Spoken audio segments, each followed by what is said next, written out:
Hello students, आज के इस वीडियो लेक्चर में हम महाराष्ट्र बोर्ड की तरफ से जो हमें क्वेश्चन बैंक मिली है उसका सॉल्यूशन करने वाले हैं। तो इसके ऑलरेडी मैंने सॉल्यूशन के वीडियो लगाए हैं कुछ वीडियो, तो आप चैनल पर जाकर प्लेलिस्ट में चेक करेंगे तो आपको वीडियोस मिल जाएंगे। तो यहाँ पर जो इकोनॉमिक्स में जो क्वेश्चन नंबर 2 है आज वो हम सॉल्व करने वाले हैं। तो इसका एक्सप्लेनेशन स्टार्ट करने से पहले मैं आपसे रिक्वेस्ट करूँगी कि अगर अभी तक आपने चैनल को सब्सक्राइब नहीं किया है तो आपको चैनल को सब्सक्राइब कर लेना है और बेल आइकन बटन को प्रेस कर लेना है ताकि आपको लेटेस्ट नए वीडियो के नोटिफिकेशन सबसे पहले मिले और आप कोई भी वीडियो मिस ना करें।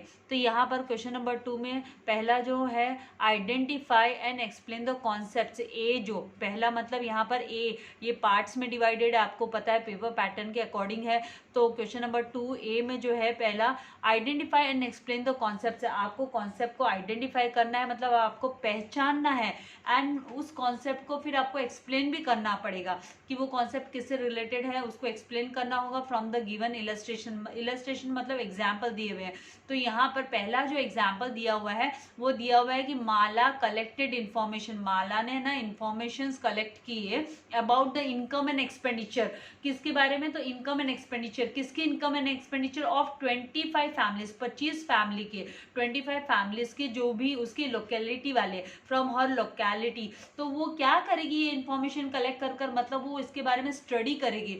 तो इसको स्टडी करने के लिए इस इंफॉर्मेशन को कलेक्ट किया उसने, तो ये जो स्टडी करेगी तो वो स्टडी किस के अंडर में आएगी? माइक्रो इकोनॉमिक्स के अंडर में जो स्लाइसिंग मेथड यूज होता है उससे रिलेटेड ये कॉन्सेप्ट हुआ। बिकॉज कभी भी कोई भी इंफॉर्मेशन कलेक्ट की जाती है तो उसके बारे में स्टडी करने के लिए की जाती है। तो यहाँ पर है ना स्लाइसिंग मेथड का यूटिलाइजेशन होने वाला है, हो रहा है माला के द्वारा, क्योंकि उसने income and expenditure individual families की कलेक्ट की है अपनी लोकेलिटी में से, नेशनल लेवल पे नहीं, टोटल नहीं। तो यहाँ पर एक्सप्लेनेशन ऑफ कॉन्सेप्ट में हम लिखेंगे आइडेंटिफाई कॉन्सेप्ट हुआ स्लाइसिंग मेथड, एंड एक्सप्लेनेशन में हम लिखेंगे कि micro economics uses slicing method and it splits. तो स्लाइसिंग मेथड में क्या होता है? इट स्प्लिट्स मतलब टुकड़े करते हैं और divides the whole economy into small individual units and then studies each unit separately. हर एक यूनिट को अलग अलग सेपरेटली स्टडी किया जाता है, इन डिटेल में स्टडी किया जाता है। हैंस दिस इलस्ट्रेशन, इसीलिए हम बोलेंगे कि ये इलस्ट्रेशन है वो आपको इसी तरीके से आंसर लिखना है लास्ट में कि hence this illustration relates to the concept of slicing method where Mala collected information about the income and expenditure of 25 families from her localities. अभी ये तो आपको बाय हार्ट करने की जरूरत नहीं, क्वेश्चन तो समझ में आना चाहिए और कॉन्सेप्ट को लिखना है आपको। नाउ नेक्स्ट 2 मार्क के लिए ये क्वेश्चन आता है, तो 1 मार्क आपको है ना आइडेंटिफाई करने के लिए, क्वेश्चन को आइडेंटिफाई मतलब ये जो कॉन्सेप्ट है वो कौन सा कॉन्सेप्ट है उसके लिए 1 मार्क, एंड 1 मार्क आपको एक्सप्लेनेशन के लिए मिलता है। इसलिए आपको ज्यादा बड़ा एक्सप्लेनेशन भी नहीं लिखना है, अपना टाइम नहीं गंवाना है। नाउ सेकेंड क्वेश्चन यहाँ पर है, Ramesh analysed the total investment, total employment, total consumption, total savings of the economy for the financial year 2019-20। तो यहाँ पर रमेश है वो एनालाइज करेगा, इसका मतलब वो स्टडी करेगा इसके बारे में, वो एनालाइज करेगा उसके बारे में पता करेगा total investment, total employment, total consumption, total saving जो है इकोनॉमी की फाइनेंशियल ईयर की ड्यूरिंग द ईयर 2019-20 का जो फाइनेंशियल ईयर का इनकम है, टोटल इनकम वगैरह। तो उसके लिए हम यहाँ पर ये जो कॉन्सेप्ट होगा वो लंपिंग मेथड से होगा, क्योंकि लंपिंग मेथड है वो टोटल इन्वेस्टमेंट, टोटल एम्प्लॉयमेंट मतलब होल इकोनॉमी से रिलेट करता है, होल इकोनॉमी से। ये है ना यहाँ पर जो कॉन्सेप्ट हुआ वो मैक्रो इकोनॉमी के अंडर में ये यूज होता है। लंपिंग मेथड इज द, आप यहाँ पर लिखेंगे कि macro economy uses lumping method and so यहाँ पे lumping method is the study of whole economy, हम बोलेंगे it is the study of whole economy rather than its parts. तो हैंस लास्ट में आपको फिर से लिखना है hence this illustration relates to, और आपको पूरा लंपिंग मेथड और ये पूरा क्वेश्चन आपको एज इट इज लिखना है। Now next third question, Rohan created jewellery box, jewellery books बनाया रोहन ने out of pieces of would, लकड़ी के टुकड़ों से। तो ये क्या हुआ, उसने कन्वर्ट किया, मतलब उसने लकड़ी के टुकड़ों को कन्वर्ट किया ज्वेलरी बॉक्स में, तो उसको फॉर्म यूटिलिटी बोला जाता है। फॉर्म यूटिलिटी, चेंज किया, शेप दिया, तो यहाँ पर फॉर्म यूटिलिटी हुआ। आइडेंटिफाइड कॉन्सेप्ट, आंसर में हम लिखेंगे कि when the utility is created due to a change in the shape और structure of an existing material, it is called as form utility. तो ये जो एग्जाम्पल है वो फॉर्म यूटिलिटी से रिलेटेड हुआ, तो यहाँ पर हम लिखेंगे hence this illustration relates to the concept of form utility where Rohan created a jewellery box out of pieces of wood. Now fourth one, यहाँ पर Kavita consumed an additional unit of bread. Additional मतलब उसने एडिशन किया, किसमें addition किया, total जो unit है उसमें एक और एडिशन किया, तो यहाँ पर मार्जिनल यूटिलिटी उसको बोला जाएगा कॉन्सेप्ट को। जो एडिशनल यूनिट होता है of a bread to satisfy her hunger, अपनी भूख को मिटाने के लिए उसने एडिशनल यूनिट कंज्यूम किया, तो वो मार्जिनल यूटिलिटी हुआ कॉन्सेप्ट। आप आंसर में, आप एक्सप्लेनेशन में आप लिखेंगे कि marginal utility is the additional utility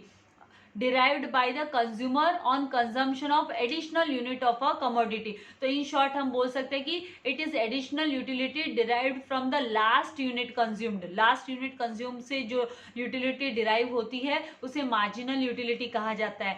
hence Kavita consumed an additional unit of bread to satisfy her hunger। उसको लास्ट यूनिट लेने के बाद में, एक और एडिशन लेने के बाद ही उसको है ना हंगर फील उसका जो है वो बंद हुआ। Now fifth, Kaushik purchased 10 kgs of wheat, 10 kilo उसने वीट खरीदे फॉर हिज मंथली कंजम्पशन। उसके महीने का जो कंजम्पशन है, मतलब गेहूं का जो कंजम्पशन है वो 10 किलो का है। एट ₹40, 40 रुपए की रेट में उसने खरीदे। पर केजी 40 रुपया, तो टोटल मतलब उसको 400 रुपीज स्पेंड करना है। तो मतलब इसका मतलब उसकी कैपेबिलिटी होगी ना पे करने की कैपेबिलिटी होगी। इच्छा तो है उसकी खरीदने की, लेकिन इच्छा अगर उसके पास पेमेंट करने के लिए पैसा नहीं है तो वो कैसे खरीद सकता है, परचेस कैसे कर पाता वो। तो मतलब उसने परचेस किया है, इसका मतलब उसकी डिजायर और उसको खरीदने की इच्छा, डिजायर के साथ साथ उसके विलिंगनेस टू बाय और फिर उसकी एबिलिटी टू पे भी है। तो यहाँ पर ये कॉन्सेप्ट हुआ डिमांड का। तो हम यहाँ पर आंसर में लिखेंगे आइडेंटिफाइड कॉन्सेप्ट डिमांड का मतलब होता है means the desire which is backed by willingness and ability to pay. Hence, this illustration relates to the concept of demand, where Kaushik purchased 10 kgs of wheat for his monthly consumption at ₹40 per kg.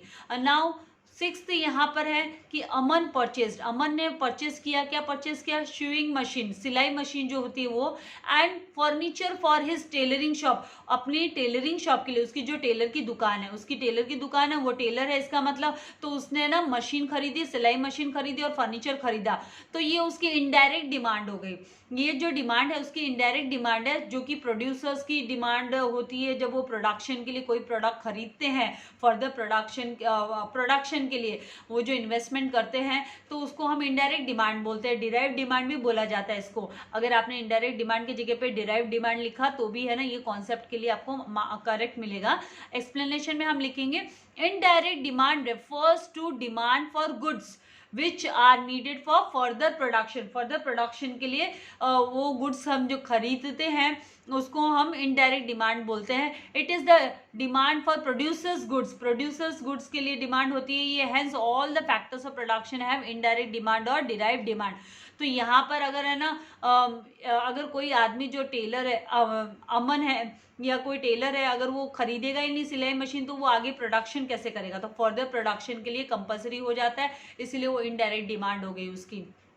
Now next यहाँ पर ये 10 कर या hence कर आपको last में अपने answer को जरूर एंड करना है, ये याद रखिएगा। नाउ सेवेंथ यहाँ पर है कि किरण's डिमांड फॉर मिल्क, किरण की जो मिल्क को लेकर जो डिमांड है वो रिमेन्ड अनचेंज, वो है ना उसमें कोई भी चेंजेस नहीं आया। Even when it's price increased by 10%, उसके जो प्राइस है वो 10% से इंक्रीज हो गए मिल्क के प्राइस, तो भी उसकी डिमांड में कोई है ना तो इंक्रीज आया ना डिक्रीज आया, मतलब वो डिमांड रह गई अनचेंज।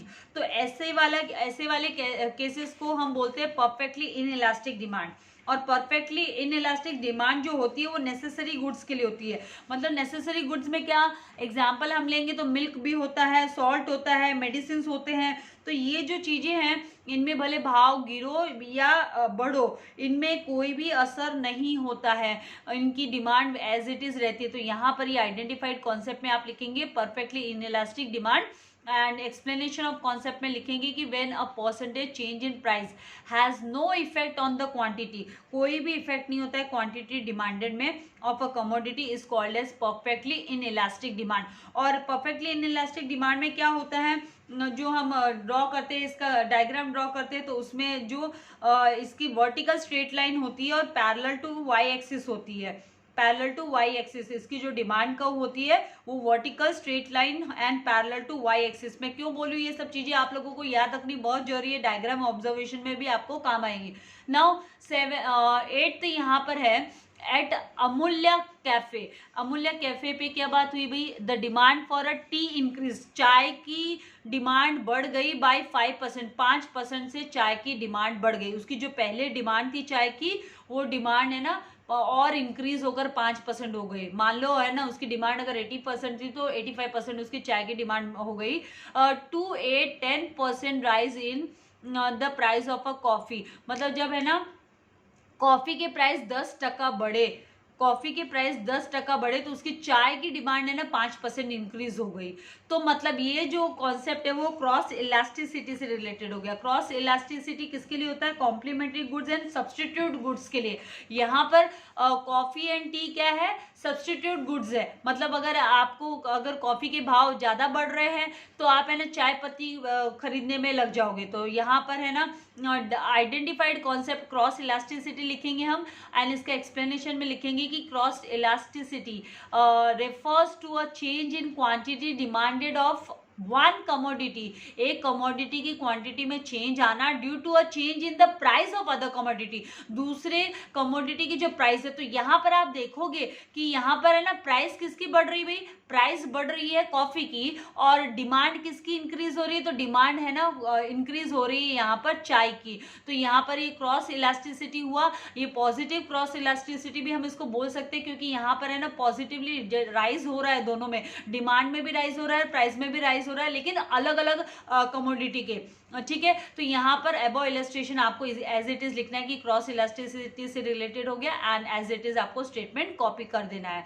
नाउ नेक्स्ट 9th जो यहाँ पर दिया है कि Amar sells 50 dozens of mangoes daily, daily का वो 50 डजन मैंगो है ना बेच रहा है, सेल कर रहा है एट ₹300 पर डजन, पर डजन की वो है ना 300 चार्ज कर रहा है। तो वो सप्लाई कर रहा है, इसका मतलब बेच रहा है, मतलब वो सप्लाई कर रहा है, सेल कर रहा है, मतलब वो सप्लाई कर रहा है, उसके पास वो स्टॉक अवेलेबल है, इसीलिए तो वो सप्लाई कर पा रहा है, राइट। तो यहाँ पर इस कॉन्सेप्ट को हमको इस तरीके से लिखना है कि ये सप्लाई का कॉन्सेप्ट हुआ, और फिर आपको एक्सप्लेनेशन में लिखना है कि सप्लाई का मतलब क्या होता है। तो supply refers to the quantity of a commodity, supply क्या है, तो ये क्वांटिटी ऑफ अ कमोडिटी है जो कि एक seller, that a seller is willing and able, seller will, her seller की इच्छा होती है वो ज्यादा से ज्यादा स्टॉक बेच पाए, अपना सामान बेच पाए, राइट। लेकिन यहाँ पर उसकी विलिंग भी है और उसके पास वो स्टॉक अवेलेबल भी है, वो ऑफर भी कर पा रहा है। अगर मान लीजिए उसके पास 40 डजन ही होता और डिमांड होती 50 डजन की, तो वो कहाँ से दे पाता,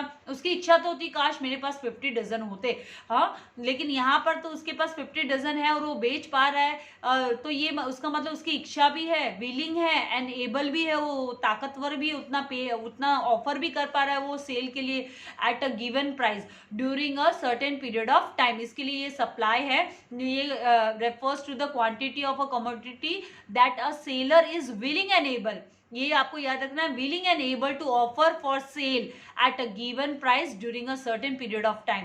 hence this illustration relates to the concept of supply. आपको एज इट इज आगे का लिखना है कि where Amar sells 50 dozen of mangoes daily at 300 per dozen के हिसाब से। नाउ यहाँ पर जो 10th क्वेश्चन है वो है Ajay papad and pickle producing unit incurred expenditure of ₹50,000। जो पिकल एंड पापड़ वाला जो इसका प्रोड्यूसिंग यूनिट है उस पे जो खर्चा आता है वो 50,000 का आता है। उसकी जो बिजनेस है उसमें 50,000 का खर्चा आता है। मशीनरी का ₹1 लाख का रेंट का देना पड़ रहा है उसको, 2 लाख का उसको है ना वेजेस सैलरी वगैरह का पेमेंट करना पड़ रहा है फॉर द वर्कर्स ड्यूरिंग 2018-19। मतलब ये 2018 एंड 19 में उसने इतना सारा खर्चा इनकर्ड किया, मतलब स्पेंड किया, एक्सपेंडिचर उसके हुए पापड़ एंड पिकल के बिजनेस के लिए। तो यहाँ पर उसका टोटल कॉस्ट, इसको हम बोलेंगे ये सारे मिलाकर हम टोटल इन सब का अगर मैं आपको बोलूँ कि भाई ये सब टोटल उसने कितना खर्चा किया तो आप बोलोगे मिस इसकी टोटल कॉस्ट है ना वो यहाँ पर हो जाती है 2 लाख, 1 लाख, 3 लाख, 3,50,000 हो जाती है। तो ये टोटल कॉस्ट हुई। तो इसको हम है ना ये आइडेंटिफाइड कॉन्सेप्ट क्या हुआ, टोटल कॉस्ट हुआ। एक्सपेंडिचर मतलब टोटल कॉस्ट कितना हुआ, टोटल एक्सपेंडिचर। तो यहाँ पर टोटल कॉस्ट एंड एक्सप्लेनेशन में हम लिखेंगे कि total cost is the total expenditure हुआ ये इनकर्ड। लेकिन आप यहाँ पे आइडेंटिफाइड कॉन्सेप्ट में टोटल कॉस्ट ही लिखोगे क्योंकि ये जो है ना आपका जो कॉन्सेप्ट है, concepts of cost and revenue, उसके अंडर में यहाँ पर आपको पहले इसको टोटल कॉस्ट ही इसके लिए आपको आइडेंटिफाइड कॉन्सेप्ट वर्ड यूज करना है। बाद में आप मीनिंग में लिख सकते हो कि total cost is the total expenditure incurred by a firm on the factors of production which are required for the production of goods and services. Goods and services की प्रोडक्शन के लिए जो रिक्वायर्ड होते हैं फैक्टर्स ऑफ प्रोडक्शन, जैसे land, labour, ये factors of production है। आप लोगों को पता है, आपने 11th स्टैंडर्ड में भी सीखा है। तो यहाँ पर इसीलिए ये टोटल कॉस्ट हो गई एंड आपको लिखना है hence above illustration relates to the concept of total cost and बाकी का statement where as it is पूरा आपको क्वेश्चन का स्टेटमेंट लिख देना है। नेक्स्ट यहाँ पर है 11th वन की Anup Ayurveda. Anup Ayurveda produces unique herbal hair oil. Unique मतलब कोई दूसरा बनाता ही नहीं है वो हर्बल हेयर, मतलब ये मोनोपोली है अनूप आयुर्वेदा की। बिकॉज यहाँ पर आपको एक और हिंट मिलती है कि मोनोपोली कैसे हुआ, तो which has no close substitutes. तो मोनोपोली प्रोडक्ट्स होते हैं ना, मोनोपोली सेलर्स वो जो प्रोडक्ट्स बनाते हैं उनका कोई क्लोज सब्सटीट्यूट होता ही नहीं है, कोई भी क्लोज सब्सटीट्यूट नहीं होता है। तो यहाँ पर ये जो कॉन्सेप्ट है वो रिलेट करेगा मोनोपोली से। आपको यहाँ पर आइडेंटिफाइड कॉन्सेप्ट लिखना है मोनोपोली एंड एक्सप्लेनेशन में हम लिखेंगे कि monopoly is a market in which there is only one seller. अकेला एक सेलर होता है who controls the entire market supply. वो पूरे के पूरे मार्केट सप्लाई को अपने प्रोडक्ट को लेकर, फॉर अ प्रोडक्ट, एक पर्टिकुलर प्रोडक्ट को लेकर उसका कंट्रोल होता है पूरे के पूरे मार्केट सप्लाई पर, जिसका कोई क्लोज सब्सटीट्यूट नहीं होता है, which has no close substitute. तो इस तरीके से आपको लिखना होगा, एक्सप्लेन करना होगा, अपने इसको मीनिंग एक्सप्लेन करना होगा कि मोनोपोली का मतलब क्या होता है। भाई ये कॉन्सेप्ट मतलब मोनोपोली का मतलब क्या है, मीनिंग क्या है। एंड उसके बाद में आप लिखेंगे hence above illustration relates to the concept of monopoly and आगे का पूरा as it is where Anup Ayurveda produces unique herbal hair. आगे नेक्स्ट है, आई होप आपको कॉन्सेप्ट्स क्लियर हो रहे हैं। यहाँ पे टोटल 22 है, तो 22 तो हमको कंप्लीट करने होंगे ताकि आपको जल्दी से जल्दी आप प्रिपरेशन कर सके बोर्ड की। नाउ यहाँ पर Sunrise cosmetic company spends on advertisements, advertisement पे खर्चा करती है, broadcast on radio and television as well as जो डिस्ट्रीब्यूट वो फ्री सैंपल भी डिस्ट्रीब्यूट करती है शैम्पू के प्रोडक्ट के, of its shampoo product to in order to increase its demand. अपने मार्केट में अपने प्रोडक्ट की डिमांड बढ़ाने के लिए कोई भी बंदा, कोई भी कंपनी ऐसा करेगी, फ्री में देना, एडवर्टीजमेंट देना, टेलीविजन पे ऐड देना, ब्रॉडकास्ट ऑन रेडियो, रेडियो पे ऐड देना। तो ये सब जो है वो किसका, ये सब चीज क्या है, तो ये सब सेलिंग कॉस्ट है। ये सब जो है वो सेलिंग कॉस्ट है, जो है ना एडिशनल खर्चा करना पड़ता है, मोर डिमांड क्रिएट करने के लिए कॉस्ट इनकर्ड करनी पड़ती है फर्म को। तो यहाँ पर आपको आइडेंटिफाइड कॉन्सेप्ट में लिखना है selling cost and explanation of concept में आप लिखेंगे कि selling cost means the cost incurred by the firm to create more demand for its product and thus increase the volume of sales. अपने sale की volume increase करने के लिए वो क्या करता है, ये खर्चा करता है। तो यहाँ पर क्योंकि हर एक बिजनेसमैन के लिए उसका जो सेल है वो ज़्यादा से ज़्यादा होगा, मतलब वो ज़्यादा से ज़्यादा प्रोडक्ट सेल कर पाएगा तो उतना ही उसको प्रॉफिट अर्न होगा। तो यहाँ पर ये about illustration relates to the selling cost and बाकी का एज इट इज आपको लिखना है।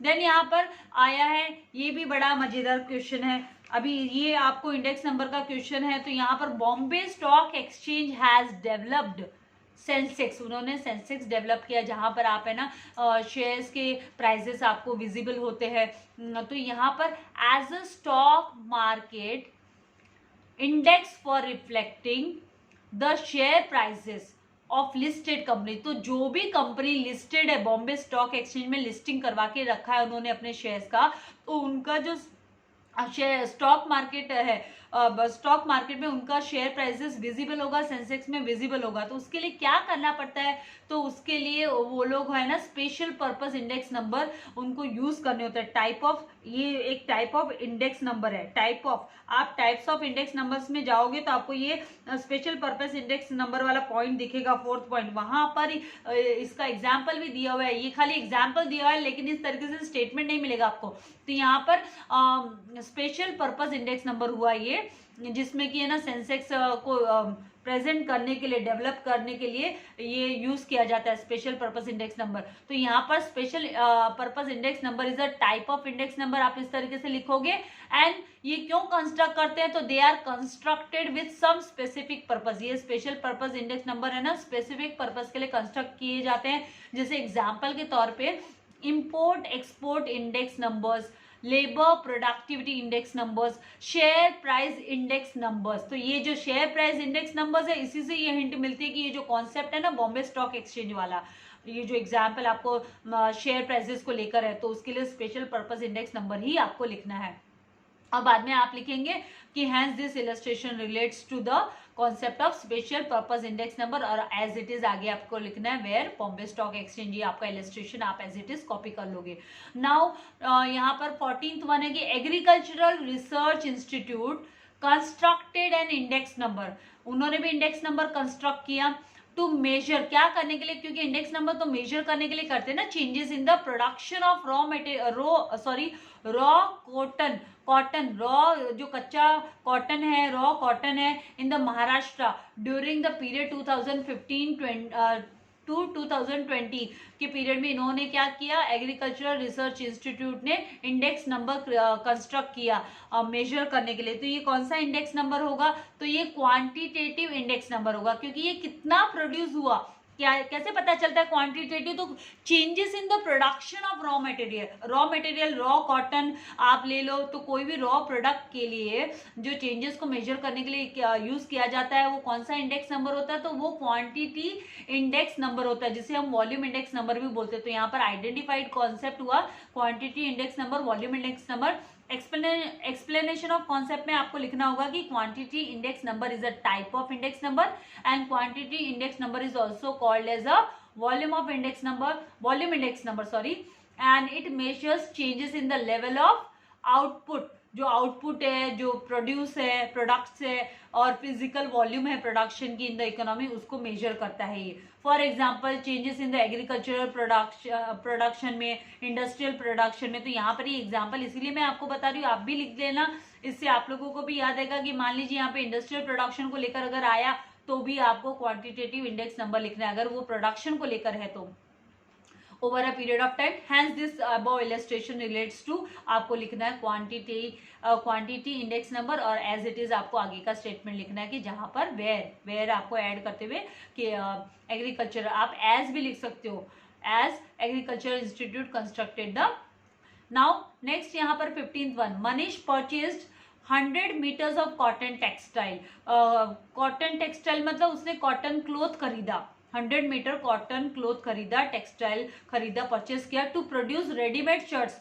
और उससे वो क्या करेगा 100 मीटर से, तो वो 100 मीटर कॉटन टेक्सटाइल से वो प्रोड्यूस करने वाला है readymade shirts at his garment factory, अपनी गारमेंट फैक्ट्री में वो प्रोड्यूस करने वाला है। तो ये जो कॉन्सेप्ट है ये रिलेटेड टू इंटरमीडिएट गुड्स। तो कैसे पता चलेगा इंटरमीडिएट गुड्स, अरे भाई यहाँ पे उसने 100 मीटर्स ऑफ कॉटन टेक्सटाइल मतलब उसे परचेस किया है, मतलब उसके बिजनेस के लिए, उसकी फैक्ट्री के लिए वो रॉ मटेरियल परचेस किया उसी ने, इसीलिए यहाँ पर हमको इंटरमीडिएट गुड्स लिखना होगा। इंटरमीडिएट का मतलब होता है, इसका मीनिंग होता है raw material which is purchased by a producer, जिसे एक प्रोड्यूसर परचेस करता है to be used in a in the further production के लिए to get their final products, ताकि उसको उनकी जो फाइनल प्रोडक्ट्स है वो उन्हें रिसीव हो जाए। तो यहाँ पर मनीष को फाइनल प्रोडक्ट क्या रिसीव होगा, उसका वो रेडीमेड शर्ट उसको रिसीव होगा। तो ये इलस्ट्रेशन रिलेट करता है to the concept of intermediate good where Manish purchased 100 meters of cotton textile to produce ready-made shirts at his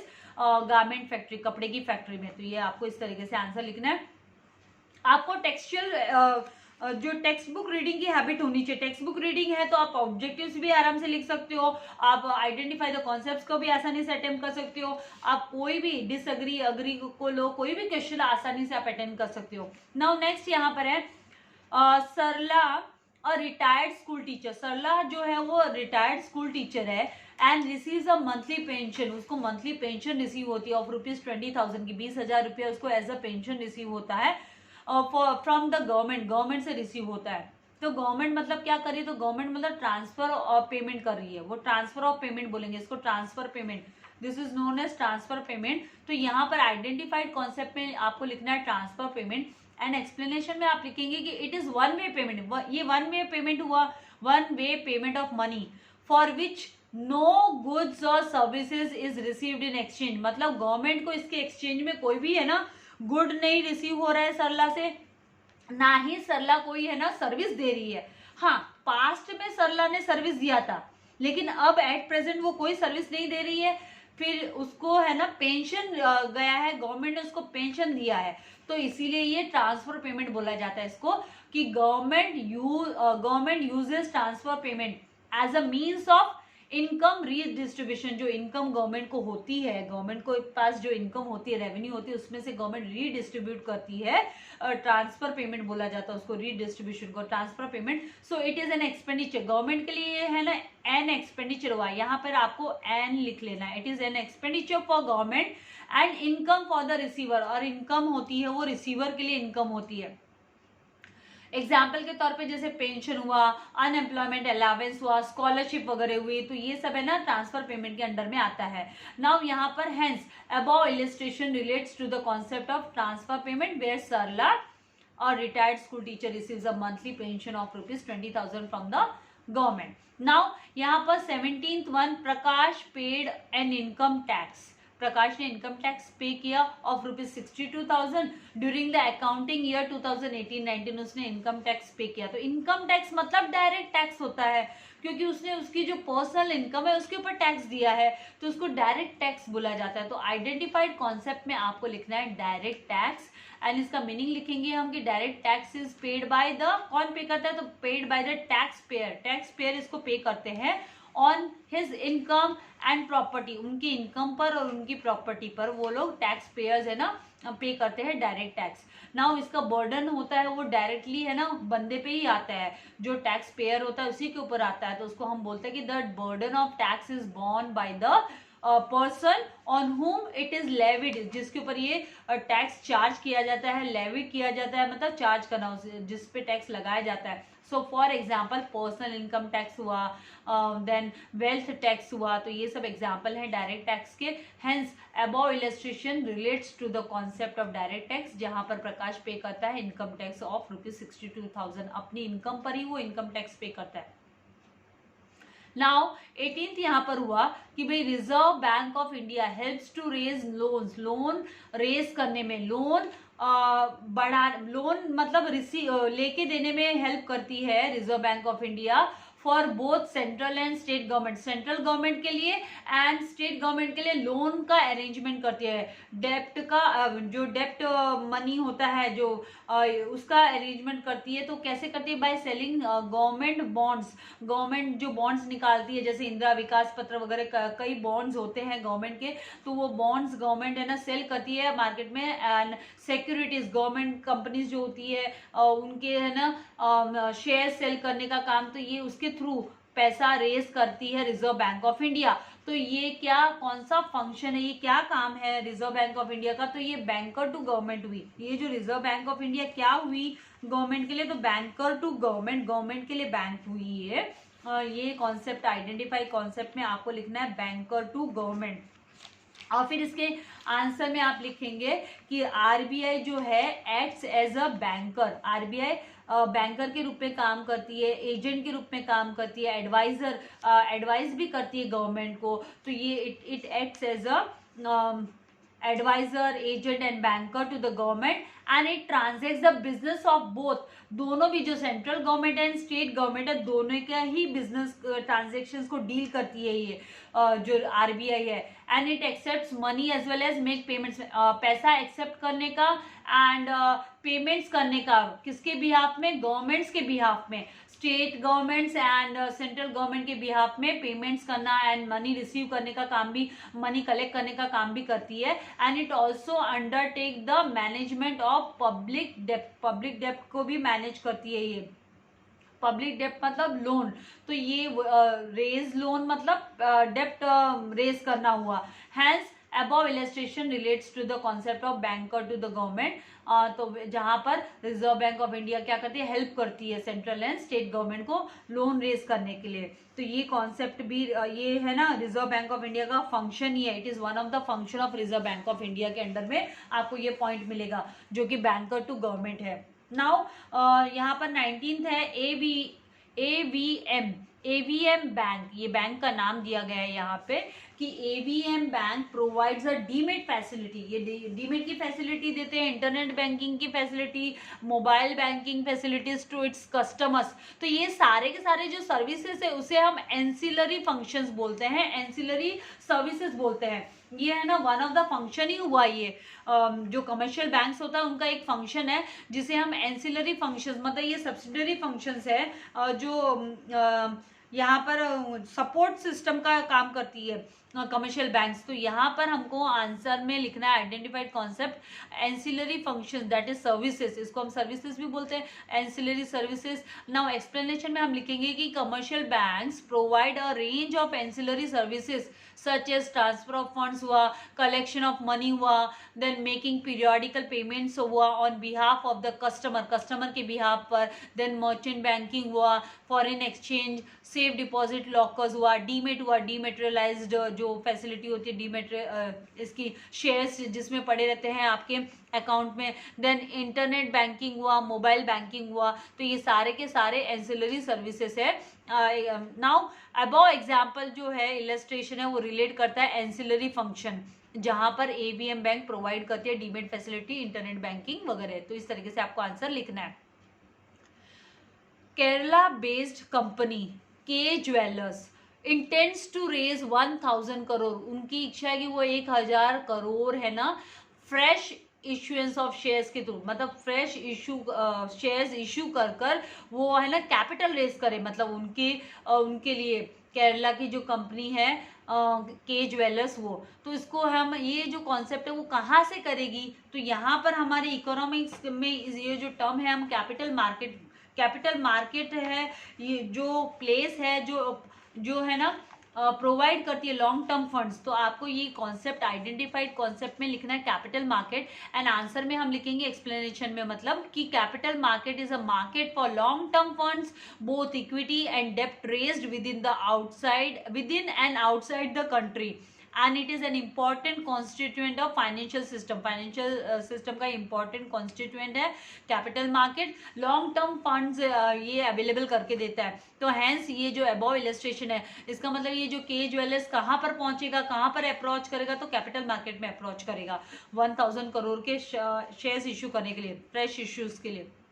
now यहाँ पर एज इट इज, फिर बाद में आपको एग्जाम्पल जो दिया हुआ है वो इलस्ट्रेशन आपको लिख देना है कि ये किससे रिलेट करता है? कैपिटल मार्केट से। नाउ 21st वन है कि Tamil Nadu purchase wheat from Punjab and Uttar Pradesh and Punjab में से वीट परचेज किया है। तो ये आइडेंटिफाइड कॉन्सेप्ट कौन सा हुआ? क्योंकि ये विद इन द कंट्री है, तमिलनाडु भी इंडिया में है, पंजाब भी इंडिया में है, उत्तर प्रदेश भी इंडिया में। तो इससे आपको हिंट मिलती है कि इंटरनल ट्रेड हुआ, परचेसेस किया है मतलब इंटरनल ट्रेड हुआ। उसको हम होम ट्रेड भी बोलते हैं, डोमेस्टिक ट्रेड भी बोलते हैं। इनमें से कोई भी कॉन्सेप्ट आप आइडेंटिफाइड में लिखोगे तो आपको करेक्ट मिलने वाला है। एक्सप्लेनेशन में हम लिखेंगे कि buying and selling of goods and services buy करना एंड सेल करना within the boundaries of a country या of a nation are referred to as internal trade, तो उसको हम इंटरनल ट्रेड बोलते हैं। एग्जाम्पल के तौर पे जैसे if goods produced in Maharashtra are sold to the state like West Bengal हुआ, यूपी हुआ, केरला हुआ, ये एग्जाम्पल मैं आपको दे रही हूँ, then it is known as internal trade. तो हेंस ये जो अबव इलस्ट्रेशन है वो किससे रिलेट करता है, इंटरनल ट्रेड से रिलेट करता है, जो कि तमिलनाडु, क्योंकि यहाँ पर तमिलनाडु जो है वो परचेस कर रहा है गेहूं किससे, पंजाब एंड उत्तर प्रदेश से कर रहा है। नाउ लास्ट है Alphonso mangoes from Maharashtra. Maharashtra के अल्फोंसो मैंगो पॉपुलर है, सभी जानते हैं, हापुस, राइट। तो are sold in international market, in the international market में बेचे गए हैं। तो इसका मतलब ये एक्सपोर्ट ट्रेड हुआ, क्योंकि ये है ना बाउंड्रीज से बाहर, कंट्री की बाउंड्री से बाहर गया है, ये सप्लाई हुआ है ये मैंगोज, तो हम इसको एक्सपोर्ट ट्रेड लिखेंगे। एंड आइडेंटिफाइड कॉन्सेप्ट में export trade, and export trade का मीनिंग क्या होता है, इसका मीनिंग होता है कि it refers to the sale of goods by one country, एक कंट्री है ना गुड्स सेल करती है टू अनदर कंट्री, दूसरी कंट्री को। और हम इसको दूसरे शब्दों में ये भी बोल सकते हैं कि आउटफ्लो ऑफ गुड्स, इसको ये भी बोला जा सकता है कि भाई गुड्स का आउटफ्लो हुआ, कंट्री के बाहर चला गया गुड्स, फ्रॉम वन कंट्री, एक कंट्री से गुड्स बाहर चला गया दूसरी कंट्री के पास, टू फॉरेन कंट्री के पास चला गया। फॉर एग्जांपल इंडिया एक्सपोर्ट करता है tea, rice, jute to China, Hong Kong, Singapore etcetera. तो यहाँ पर hence above illustration relates to the concept of export trade हुआ, जहां पर Alphonso mangoes from Maharashtra are sold in the international market. तो I hope आपको ये सारे कॉन्सेप्ट्स अच्छे से क्लियर हो गए। डियर स्टूडेंट्स, एक बात बोलूंगी कि ये सारे के सारे कॉन्सेप्ट, ये सारे के सारे आपके टेक्सचुअल ही है, टेक्स्ट बुक रीडिंग करो, ऑटोमेटिकली आपके ऑब्जेक्टिव्स 100% करेक्ट होंगे। अभी मैं आपसे ज़्यादा बात नहीं करते हुए वीडियो को यहीं पे वाइंड अप करती हूँ। आपको लाइक करना एंड शेयर करना नहीं भूलना है, और चैनल को अगर सब्सक्राइब नहीं किया है तो चैनल को सब्सक्राइब कर जल्दी से बेल आइकन बटन को प्रेस करना है, ताकि आपको ऐसे ही नए नए वीडियो के लेटेस्ट नोटिफिकेशंस मिलते रहे। Thank you very much, God bless you all dear students.